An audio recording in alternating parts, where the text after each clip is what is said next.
Hello, students. Let's continue. Part 3 of chapter number 3, Nazism and the Rise of Hitler. In this chapter, today we will continue Hitler's rise to power. In previous video, we discussed about Hitler as a powerful speaker. His passion and his words moved people.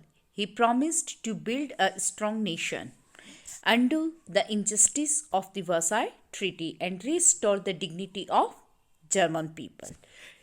Today we are going to discuss about the destruction of democracy कि किस तरह से Hitler ने democracy को destruct किया. On 30 January 1933, President Hindenburg offered the chancellorship to Hitler. Having acquired power, Hitler set out to dismantle and the structure of democratic rule. 1933 में Germany के president थे हिडनबर्ग. अब उन्हें लगा कि जर्मनी की पावर को मतलब की कंडीशन को इम्प्रूव करने के लिए और रिकंस्ट्रक्ट करने के लिए अब हमें कोई एक पावरफुल रूलर की नीड है. तो उसके लिए उन्होंने ऐसे चांसलर हिटलर को इनवाइट किया.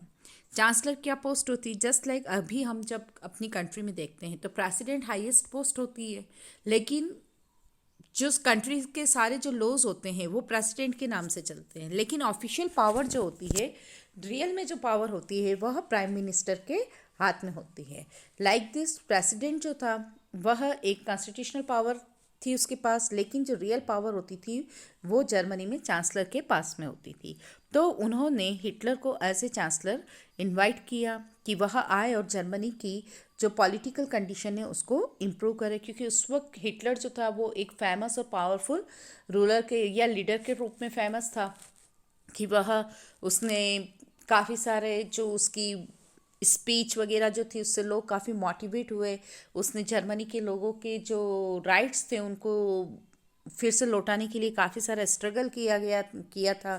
फर्स्ट वर्ल्ड वॉर के बाद जो जर्मनी के ऊपर जो सारे ब्लैम्स वगैरह जो इम्पोज किए गए थे, उसके साथ जो वर्साई ट्रीटी के साथ जो मिसबिहेव किया गया था, उन सब को भरपाई करने के लिए जर्मनी ने हिटलर ने काफ़ी कुछ अपने प्रयास किए गए थे. और उसी वजह से जो हिटलर था वो उस समय एक फेमस लीडर के रूप में जाना जाता था. That's why on 3 March 1933 the famous enabling act was passed. This act established dictatorship in Germany. It gave Hitler all powers to sideline the parliament and rule by decree. 3 March 1933 में Germany में Hitler के through famous enabling act pass कर दिया गया. यह enabling act क्या था? इस इनबिलिंग एक्ट के थ्रू जर्मनी में डेमोक्रेसी को रिमूव करके डिक्टेटरशिप यानी कि तानाशाही स्थापित कर गई थी. It gave Adolf Hitler to all power to sideline parliament and rule by decrees. अब उन्होंने क्या किया, इसमें जो सारी पावर जो थी वो हिटलर को दे दी और जो पार्लियामेंट थी उसको एक साइड में रख दिया गया कि मतलब अब पार्लियामेंट के पास कोई भी पावर नहीं है, ना तो कोई लॉ बनाने का, ना कोई डिक्रीज यानी कोई अध्यादेश बनाने की, डिक्री यानी अध्यादेश बनाने का कोई भी पावर अब पार्लियामेंट के पास नहीं है. सारी पावर किसके पास चली गई? हिटलर के पास. All political parties and trade unions were banned in Germany. और जर्मनी में जितनी भी पॉलिटिकल पार्टीज जो थी, ट्रेड यूनियंस वगैरह, उन सबको बैंड कर दिया गया कि अब कोई भी पॉलिटिकल पार्टी रन नहीं करेगी except the Nazi parties and its affiliates. और सिर्फ नाजिज्म जो पॉलिटिकल पार्टी थी वह अप्रूव्ड थी कि सिर्फ उसके ही रूल्स फॉलो किए जाएंगे और जो उसके फॉलोवर्स थे वो ही अप्रूवल पर्सन थे. The new state machineries under the Hitler established complete control over the economy, media, army and judiciary. और इस तरह से जब जर्मनी ने 3 March 1933 को जब इनबिलिंग एक्ट पास कर दिया था तो उसके थ्रू क्या किया गया कि जितनी भी मीडिया थी, जुडिशरी सिस्टम था, आर्मी था, इन सारी चीज़ों के ऊपर उन्होंने बैंड लगा दिया गया. तो इस तरह से जर्मनी में हिटलर ने 3 मार्च को 1933 में जो एक इनबिलिंग एक्ट इस्टेब्लिश किया गया था उसकी वजह से पूरी तरह से जर्मनी में डेमोक्रेसी खत्म होकर और डिक्टेटरशिप इस्टेब्लिश कर दिया गया। और जो भी इन सारी चीज़ों को फॉलो नहीं करते थे या इसके अगेंस्ट जाते थे, तो उन लोगों को क्या किया जाता था, कंस्ट्रक्शन कैंप में बंद कर दिया जाता था।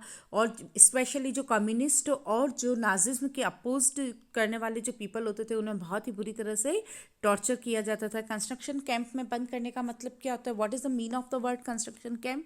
ऐसे प्लेसेस जहाँ बिना किसी लीगल फॉर्मेलिटीज़ के लोगों को अरेस्ट करके रखा जाता था। और इन सारे कंस्ट्रक्शन कैंप के चारों तरफ क्या होता था कि इलेक्ट्रिसिटीज़ के जो वायर्स जो होते हैं, जो उनको मतलब उससे उनको बॉन्ड करके रखा जाता था, ताकि जो कोई भी लोग जो है वो इलेक्ट्रिक मतलब कि उससे उन वायर को तोड़कर, और फेंसिस मतलब सारी फेंसिंग किससे होती थी, इलेक्ट्रिसिटी के वायर से, ताकि कोई भी लोग वहाँ से भागकर नहीं जा सके। ओके। और इसी तरह से उन्होंने वहाँ पर कई सारी आर्मीज़ वगैरह जो थे, पूरी तरह से नक्सली पर कंट्रोल करने के लिए कई सारे स्टाम्प ट्रूप्स और गस्तिपो जो मतलब कि सीक्रेट पुलिस वगैरह जो थे, एसएस वगैरह, उनको इस्टेब्लिश किया गया। और ये सारा किसके अंडर में वर्क करते थे, हिटलर के वर्ड अंडर में वर्क करते थे। नेक्स्ट, हालांकि हिटलर ने पॉलिटिकल पावर को इस्टेब्लिश करने के लिए पार्लियामेंट को अपने अंडर कंट्रोल ले लिया और पूरी तरह से डेमोक्रेसी को रिमूव करके और डिक्टेटरशिप इस्टेब्लिश कर दिया। लेकिन हिटलर चाहता था कि वह जर्मनी की इकोनॉमिक कंडीशन को पावरफुल करे। इसके लिए उसने इकोनॉमिक रिकंस्ट्रक्शन भी इस्टेब्लिश किया। इसके लिए हिटलर ने क्या किया, Hitler assign the responsibilities of economic recovery to the economist Haslamer Skach, who aimed at full production and full employment through the state fund work creations program। अब Hitler चाहता था कि जर्मनी की इकोनॉमिक कंडीशन भी powerful हो। उसके लिए उन्होंने क्या किया कि इकोनॉमिक कंडीशन को इम्प्रूव करने के लिए यह responsibility famous economist Hjalmar Schacht को दी गई।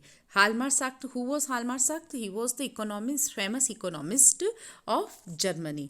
और साख्त की एडवाइस के अकॉर्डिंग किस तरह से कंट्री की इकोनॉमी को इंक्रीज किया जाए और अनएम्प्लॉयमेंट को रिमूव किया जाए, तो उन्होंने इसके लिए क्या किया कि जो भी कंट्री का जो मनी था उसको कंट्री के लोगों के ऊपर एक्सपेंडिचर करना किस तरह से कि जस्ट लाइक हालमार साख्त जो थे, who aimed the full production and full employment through the state fund work creation programme, कि मतलब स्टेट फंड से लोगों के मतलब कंट्री के ऊपर एक्सपेंडिचर किया जाए और उसमें ऐसे प्रोग्राम चलाए जाए जिससे लोगों को एम्प्लॉयमेंट मिले। जस्ट लाइक ब्रिज बनाना है, रोड कंस्ट्रक्शन करना है, तो इस तरह से इससे क्या होगा कि हाईवे कंस्ट्रक्शन हुआ है, ब्रिज बना है, या जस्ट लाइक फॉक्सवैगन कार जो है वहाँ उसका इस तरह से एक पैम्पलेट वगैरह प्रिंट करवा के उन्होंने लोगों के बीच में मतलब उसकी पब्लिसिटी की कि जैसे कॉमन लोगों के लिए फॉक्सवैगन कार होगी। तो इस तरह से उन्होंने कई सारे इस तरह के पॉपुलर वर्क किए जिसमें एक्सपेंडिचर तो स्टेट गवर्नमेंट करेगी और उसके बदले एम्प्लॉयमेंट किसको मिलेगा, एम्प्लॉयमेंट लोगों को मिलेगा। तो जैसे हाईवे कंस्ट्रक्शन हुआ तो कंट्री का डेवलपमेंट भी होगा और कंस्ट्रक्शन में लोगों को एम्प्लॉयमेंट भी मिलेगा। This project proceed the famous German superhighway and the people's car Volkswagen in foreign policy. Hitler acquired the quick success. Hitler pulled out the League of Nations and in 1933 and reoccupied the Rhineland in 1936। और इस तरह से Hitler ने अपनी जो यह policy थी, economic policies, जो कि साख्त के थ्रू, हालमार साख्त जो कि इकोनॉमिस्ट थे उनकी फॉलो करके उन्होंने किया। तो उसमें उन्होंने एक फेमस हाईवे की भी फॉर्मेशन की थी, कंस्ट्रक्ट करवाया, फॉक्सवैगन कार भी जो कि कॉमन पीपल की कार के रूप में लोगों के बीच में पब्लिसिटी की गई। इसी तरह से हिटलर ने अपने टाइम पीरियड में जो काफ़ी इकोनॉमिक फील्ड में उसको और फॉरेन जो रिलेशन पॉलिसीज़ में उसको काफ़ी सक्सेस मिली।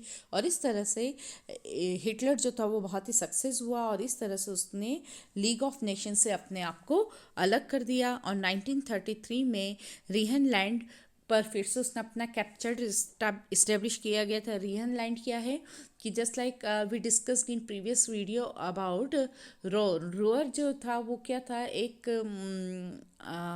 फेमस रिच आयरन प्लेस था जर्मनी का, जो कि जिसको फ्रांस ने अपने कैप्चर्ड में कर लिया था। तो उसे फिर से उसने रीइनलैंड को हिटलर ने इंडिपेंड करवा दिया गया in 1933 under the slogan one people one empire and one leader. इस स्लोगन के थ्रू उसने Austria and Germany were integrated by Hitler, और one people one empire and one leader, क्योंकि ऑस्ट्रिया और जर्मनी बिल्कुल नेबरिंग कंट्रीज थे और दोनों का बाउंड्री वॉल एक ही था। तो इस तरह से उन्होंने वन पीपल वन एम्पायर और वन लीडर की पॉलिसी को फॉलो करते हुए ऑस्ट्रिया को जर्मनी में इंक्लूड कर दिया गया।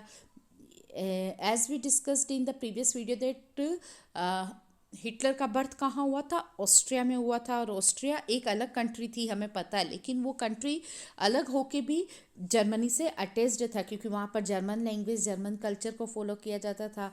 और इन्हीं सभी वजह से क्या हुआ, हिटलर ने ऑस्ट्रिया को जर्मनी में मर्ज कर दिया गया। Hitler choose war as the way out of the approaching economic crisis. और इस तरह से इकोनॉमिक क्राइसिस से बचने के लिए अब हिटलर ने अपना नेक्स्ट स्टेप उठाया कि उसने वॉर स्टार्ट कर दिया और अपनी वॉर को मतलब कि अपना जो एम्पायर थी उसे एक्सपांड करना चाहता था। जबकि हालमार साख्त ने इसके अगेंस्ट था, उसने कहा कि अभी हमें वॉर करने पर मतलब प्रेशर नहीं करना चाहिए। बट हिटलर ने इस चीज़ को एक्सेप्ट नहीं किया। बट हिटलर ने क्या किया, इस चीज़ को एक्सेप्ट नहीं किया। इन सितंबर 1939 Germany involve Poland and this started war with France and England. और हालमार साख्त ने जब डिनाइन किया इस बात से, तो हालमार साख्त को जर्मनी के इकोनॉमिस्ट की पोस्ट से रिमूव कर दिया गया और हिटलर ने अपनी वॉर को कंटिन्यू रखा। और 1939 में जर्मनी ने पोलैंड और इंग्लैंड के फ्रांस और इंग्लैंड के अगेंस्ट अपना वॉर स्टार्ट कर दिया गया इन सितंबर 1940। जबकि अभी तक इंग्लैंड जो था वो पूरी तरह से जर्मनी को फॉलो मतलब फ्रेंड था, लेकिन अब वह इंग्लैंड के भी अगेंस्ट हो गया। In September 1940 tripartite pact was signed between the Germany Italy and Japan. Japan, Germany और इटली इन तीनों ने मिलकर एक ट्रीटी असाइन की। और इससे यह अब क्या हो गया था, जर्मनी अपने आप को वर्ल्ड का एक पावरफुल कंट्री मानने लग गया था, क्योंकि उसके साथ जर्मनी, जापान और इटली जैसी पावरफुल कंट्रीज थी। Hitler attacked on Soviet Union in 1941। यह हिटलर की सबसे बड़ी मिस्टेक थी कि उसने 1941 में सोवियत यूनियन पर अटैक कर दिया। It was a historical mistake made by Hitler. और यह हिटलर की एक बहुत बड़ी गलती थी, क्योंकि उस वक्त सोवियत यूनियन एक पावरफुल कंट्री था जिसके अगेंस्ट हिटलर को नहीं जाना था।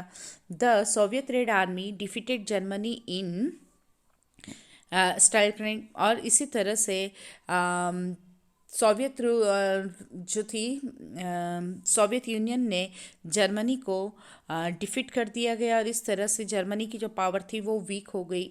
यूएस नहीं चाहता था कि वह सेकेंड वर्ल्ड वॉर में इन्वॉल्व हो, क्योंकि अभी तक फर्स्ट वर्ल्ड वॉर का जो उसके ऊपर इकोनॉमिक एक्सपेंडिचर हुआ था और उसके कारण जो उसके ऊपर डेथ हुआ था, जो कर्ज के तले दबा था, उससे भी वो अभी तक बाहर नहीं निकल पाया था।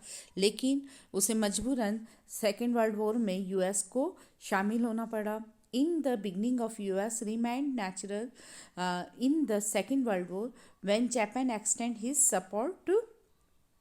अब यूएस को इसमें क्यों मर्ज होना पड़ा, क्योंकि जापान जो था वह ईस्ट में अपनी पावर को एक्सटेंड कर रहा था। तो इसकी वजह से क्या हुआ कि यूएस को अपनी पावर को बचाने के लिए, पर्ल हार्बर को बचाने के लिए, और US entered the second world war and the second world war ended in may 1945 with the Hitler's defeated. और इस तरह से 1945 में हिटलर डिफीट हुआ और सेकेंड वर्ल्ड वॉर का एंड हुआ।